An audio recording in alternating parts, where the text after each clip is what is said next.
টাইটেলটো পঢ়ি হয়তো ভাবিছে যে সঁচাকৈ বাৰু আমি শুই শুই টকা ইনকাম কৰিব পাৰিনে? তো ইয়াৰ একদম সিম্পল আনসাৰ হ'ল নিশ্চয়। আপুনি শুই থাকিও টকা ইনকাম কৰিব পাৰে, যাক কয় পেছিভ ইনকাম।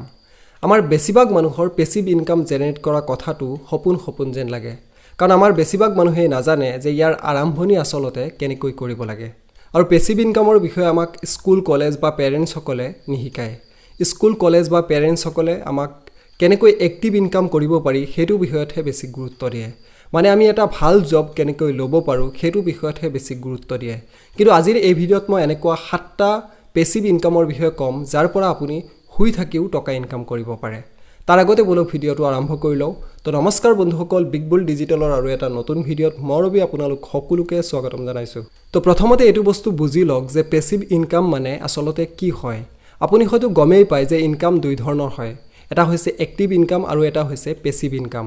আৰু এক্টিভ ইনকাম মানে এনেকুৱা ইনকাম হয় যাৰ কাৰণে আপুনি এক্টিভলি কাম কৰিব লাগে, যাৰ কাৰণে আপুনি সদায় সময় দিব লাগে। আৰু যেতিয়াই আপুনি সেই কামত সময় নিদিয়ে বা সেই কামটো কৰিবলৈ এৰি দিয়ে, তেতিয়া তাৰ পৰা ইনকাম আহিবলৈ বন্ধ হৈ যায়।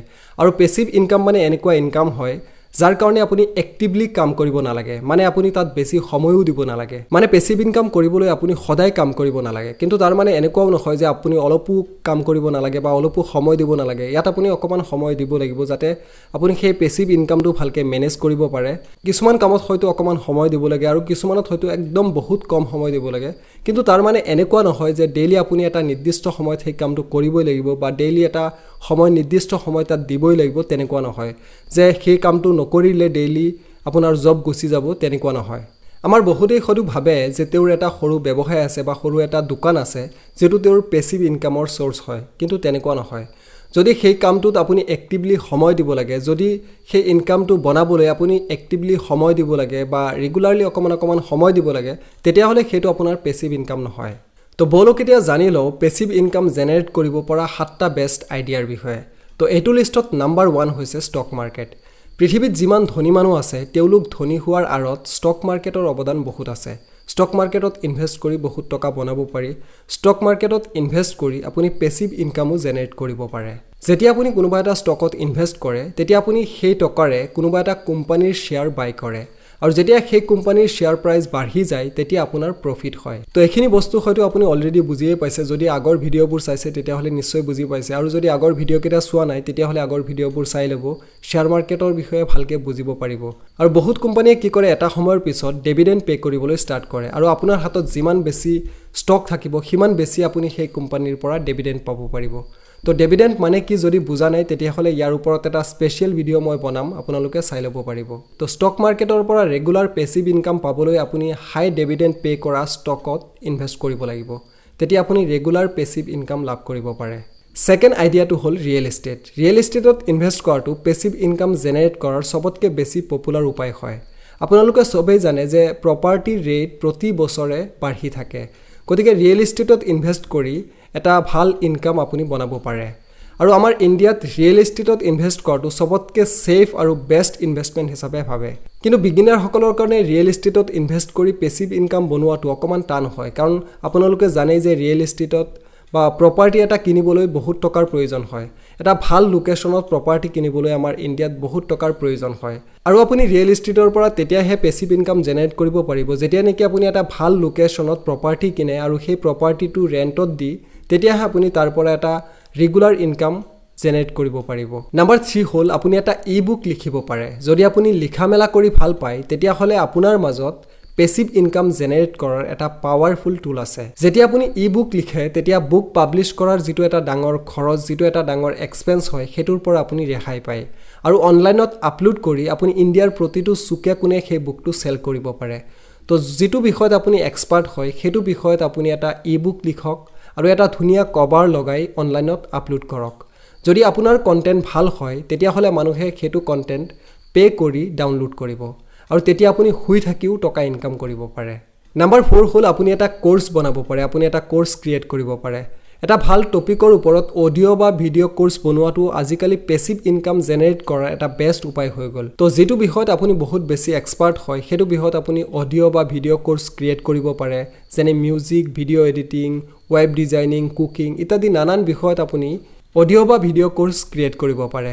আজিকালি এনেকৈ অডিঅ' বা ভিডিঅ' কোৰ্চ বনাই মানুহে লাখ লাখ কোটি কোটি টকা উপাৰ্জন কৰি আছে। নাম্বাৰ 5 হ'ল ব্লগিং। আজিকালিৰ ডিজিটেল যুগত ব্লগ লিখি পেছিভ ইনকাম কৰাটো বহুত ইজি হৈ গ'ল। আপুনি যেতিয়াই গুগলত কিবা এটা লিখি চাৰ্চ কৰে তেতিয়া ৰিজাল্ট হিচাপে যিবোৰ তথ্য আহে, আপুনি চাব বিচৰা যিবোৰ তথ্য আহে, সেই আৰ্টিকলবোৰক কয় ব্লগ। আৰু সেইবোৰ ব্লগ, সেইবোৰ আৰ্টিকল আপোনাৰ আৰু মোৰ নিচিনা সাধাৰণ মানুহে লিখি ৰাখিছে। আৰু চাব সেই আৰ্টিকলবোৰৰ ছাইডত কিবা কিবি এডভাৰটাইজমেণ্ট লগোৱা থাকে আৰু সেই এডবোৰৰ পৰাই তেওঁলোকৰ ইনকাম হয়। আৰু তেনেকুৱা আৰ্টিকল বা ব্লগ এবাৰ লিখিলে তাৰ পৰা এটা ৰেগুলাৰ পেছিভ ইনকাম হৈ থাকে। নাম্বাৰ 6 হ'ল এফিলিয়েট মাৰ্কেটিং। তো চবতকৈ প্ৰথমতে আমি এইটো বস্তু বুজি লওঁ যে এফিলিয়েট মাৰ্কেটিং আচলতে কি হয়। তো যেতিয়াই আপুনি কোনো এটা কোম্পানীৰ প্ৰডাক্ট ইণ্টাৰনেটৰ সহায়ত আপুনি চেল কৰায়, তেতিয়া সেই কোম্পানীয়ে আপোনাক এটা কমিশ্যন পে' কৰে, যাক কয় এফিলিয়েট মাৰ্কেটিং। তো ফৰ এক্সাম্পল আপুনি এমাজনৰ এফিলিয়েট প্ৰগ্ৰাম জইন কৰিব পাৰে আৰু যেতিয়া আপুনি এমাজনৰ পৰা কিবা এটা প্ৰডাক্ট চেল কৰাব, তেতিয়া আপোনাক এমাজনে 10%লৈ কমিশ্যন পে' কৰিব। তো এফিলিয়েট মাৰ্কেটিঙৰ ওপৰত এটা স্পেচিয়েল ভিডিঅ' মই বনাম যে এফিলিয়েট মাৰ্কেটিঙৰ পৰা কেনেকৈ আপুনি এটা পেছিভ ইনকাম জেনেৰেট কৰিব পাৰে। তো চেনেলটো ছাবস্ক্ৰাইব কৰি লওক, নেক্সট কেতিয়াবা ইয়াৰ ওপৰত এটা স্পেচিয়েল ভিডিঅ' আহিব।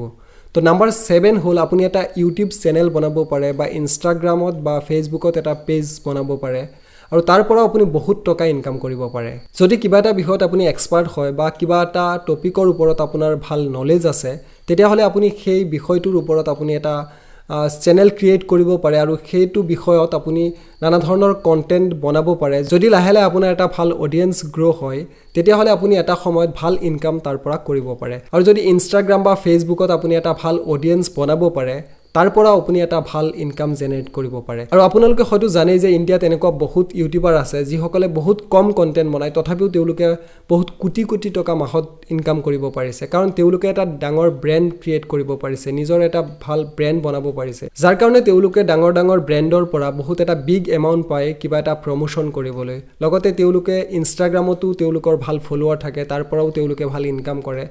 আৰু তেওঁলোকৰ যিবিলাক কণ্টেণ্ট সেইবিলাকত বহুত বেছি ভিউ হয়, তাৰ পৰাও তেওঁলোকে এটা এডচেন্স, গুগল এডচেন্সৰ পৰাও এটা ইনকাম জেনেৰেট কৰিব পাৰে। লগতে তেওঁলোকে এফিলিয়েট মাৰ্কেটিঙৰ পৰাও বহুত টকা বনাব পাৰে। যেতিয়া আপুনি ইউটিউবত বা ফেচবুকত বা ইনষ্টাগ্ৰামত আপোনাৰ এটা ভাল অডিয়েঞ্চ হ'ব, তেতিয়া আপুনি তাত এফিলিয়েট মাৰ্কেটিঙো কৰিব পাৰে, বহুত নানা ধৰণৰ ইনকাম আপুনি তাৰ পৰা জেনেৰেট কৰিব পাৰে। তো গাইজ, আশা কৰোঁ আজিৰ ভিডিঅ'টো চাই আপোনালোকৰ ভাল লাগিছে, আৰু যদি ভিডিঅ'টো চাই ভাল লাগিছে তো প্লিজ এটা লাইক কৰি দিব, আৰু চেনেলটো যদি এতিয়ালৈ ছাবস্ক্ৰাইব কৰা নাই তো প্লিজ এতিয়া ছাবস্ক্ৰাইব কৰি লওক।